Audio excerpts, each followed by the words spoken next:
Hello students, today we will see the next part of your syllabus that is related with final accounts. A 10 marks final accounts will be there in the paper which is optional, and if that is attempted, then it will be easier for you to secure marks, because if the sum is made rightly, then you will get the total marks. So let's see what is the final accounts. So final accounts are prepared after completion of year. So it gives a view of profit and loss or financial statement of financial status of the firm. So first, there are three parts of financial accounts in your syllabus, that is trading account, profit and loss account, and balance sheet. So first, trading account we will see. So trading account is prepared to get trading profit or gross profit or profit at the factory level. When goods are manufactured in factory, then they are prepared as finished goods and then they are sold to the market. But after preparation of finished goods, there are also some expenses like office expenses, office overheads,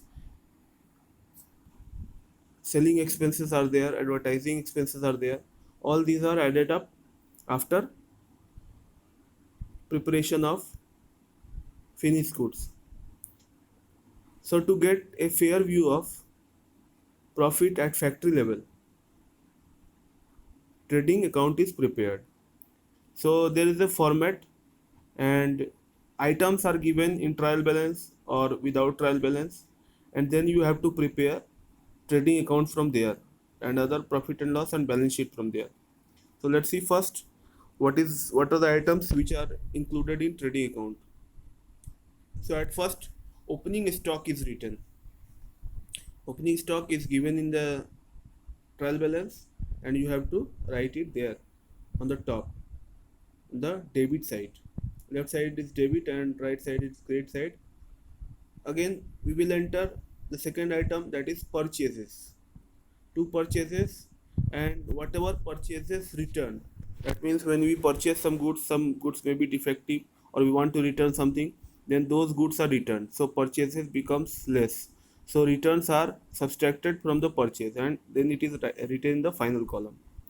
Then comes expenses.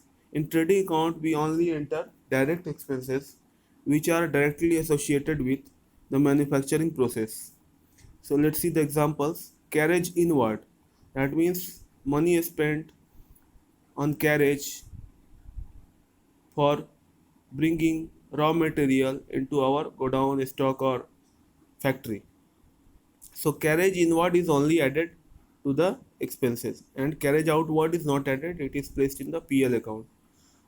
Second thing is freight. Any expenses on bringing raw material to the factory. Octroi, that is the government taxes, dock dues, dock duties, excise duties, all these are given to government, and these are totally directly related with the amount of manufacturing. So these are called direct expenses, and these come under trading account. Again, royalty. When right of copy is obtained from any other source, and he or she or the institution is given a sum for every time producing that good, like a writer has written a book, and every time he has to be given a royalty whenever a copy sells. So these are called royalties. So royalties are also uh, direct expenses, so it is entered in trading account. Again, motive, power.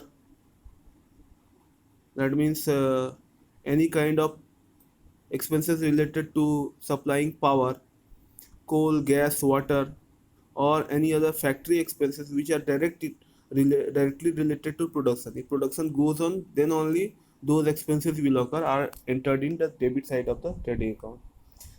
Then we will go to the credit side after entering all the expenses.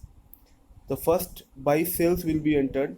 So the total sales of the company for the year will be entered here, and any sales return which have been done has to be subtracted from there. So at last we will get the net sales figure, and that will be entered. Again, closing stock. Closing stock is given in the adjustment, and it has to be retained the credit side of the trading account. And again to the balance sheet, you will see that. So now after entering all these items, we will balance the both sides, and if debit side is more than credit side, then there will be a loss. So the balancing figure will come to the credit side, and if credit side is more than debit side, then there will be a profit. So then profit will be entered in the debit side. You can see, to gross profit we will write and transfer it to the PL account later. So this was the format of trading account. Next day I will make a sum and will show you how to practically make it. Thanks.